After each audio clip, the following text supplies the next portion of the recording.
welcome sa ating YouTube channel mga idol, no, mga master.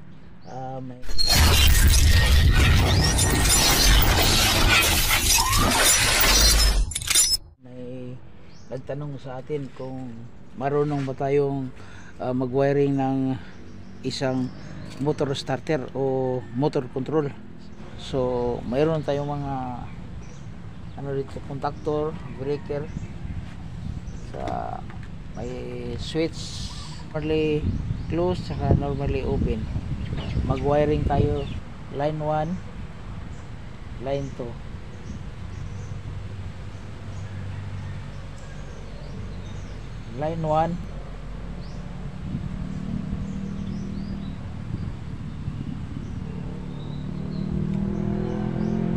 stop.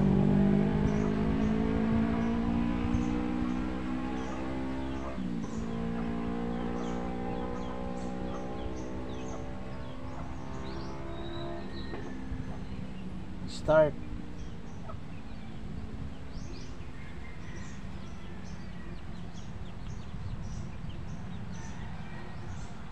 E1,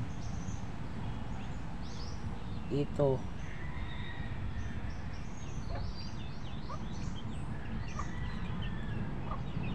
OL. So ngayon nagagawa tayo ng diagram, mag-wiring tayo. Line 1, puntang stop push button. Ito yung stop push button. Sa kabila ng stop, papuntang start.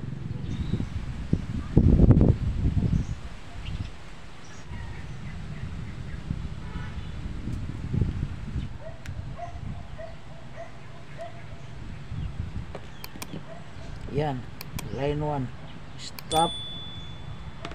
Line 1 punta sa stop. Ang kabila ng stop papunta sa start to. Ang kabila ng start papunta sa E1.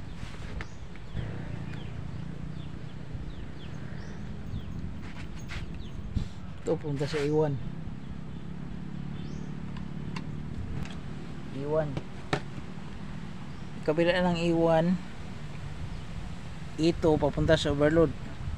Madali lang naman to mga master. Papunta sa overload. Papunta sa overload. Kabila ng overload. Kabila ng overload. Line 2. Line 2.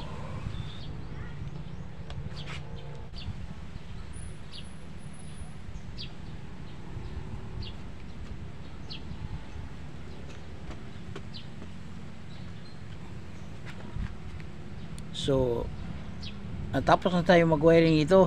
Ngayon mag-testing tayo mga master, no. Supplyan natin to.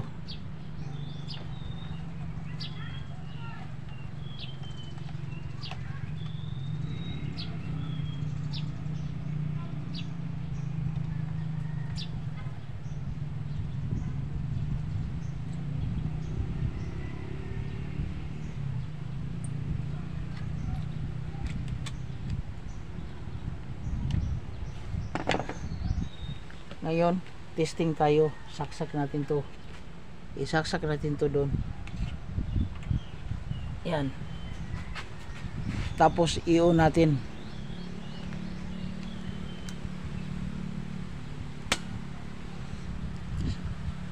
Start push button. Ayan, oh. Lumubog. Ka-energize na yan. Bitiwan natin. Ayan, bumitaw. Bumitaw siya. Ayan, oh.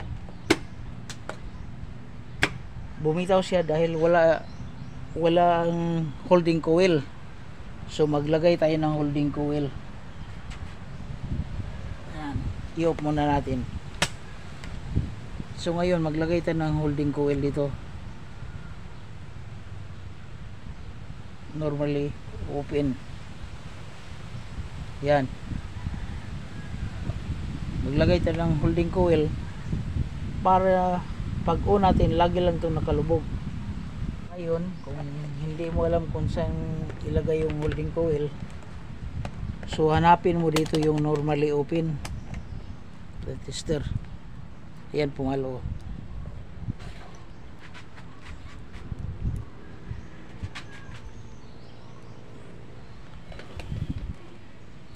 tester, oh. Pumalo, oh. So ngayon ang gawin natin, mag-tester tayo.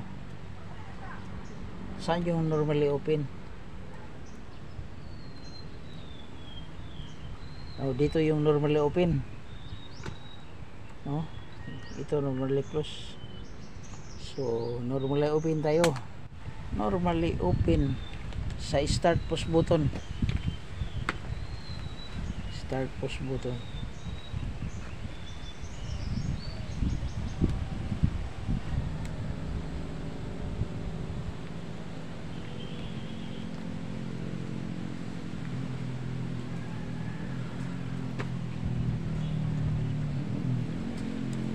Start push button, tapos papuntang normally open ng contactor.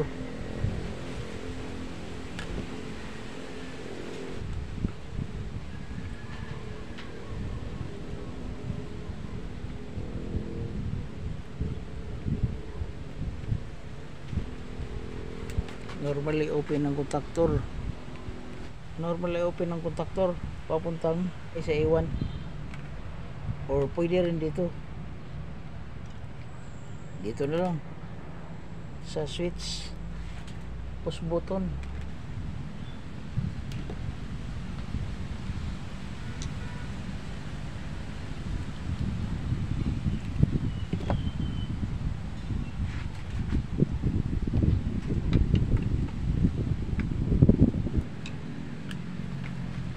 So ngayon na-wiringan na natin to, no, sa contactor.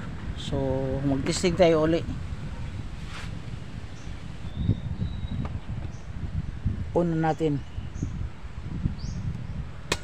Ayan.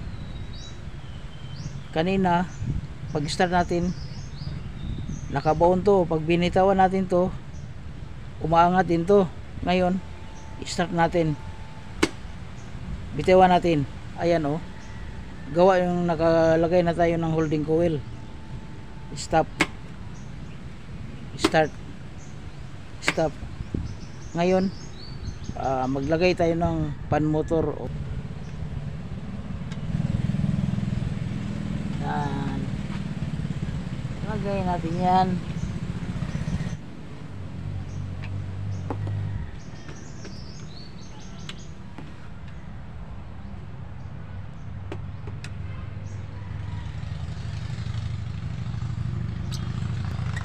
Ito pala applicable to sa mga may water pump sa bahay. Ngayon na-wiring natin. Subukan natin. Ito yung pinaka water pump natin. Unan natin. Unan natin. On. Ayan, oh, umandar. I-off natin. So ngayon lagyan natin ng indicator lights, no? Ito sa line 1. Ito yung ilaw, yung indicator natin, normally open, kabila ng normally open, puntang line 2. Yung start ni start push button, lagyan din natin ng ilaw dito. Yung stop naman to, stop, kabila ng ilaw, normally close, labas ng normally close, puntang line 2. So okay, ayan, saksak na natin para magkaalaman na. So i-on natin to, on, iilaw to, ayan, umilaw.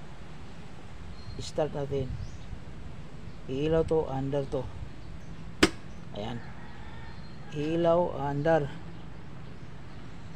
Patayin natin, stop. Yo, dito tayo sa pult sa pult tayo. Ayan, hindi na mapindot, kailangan i-reset mo to. Reset. Ayan, ilaw, on, stop. So okay yung ginawa natin.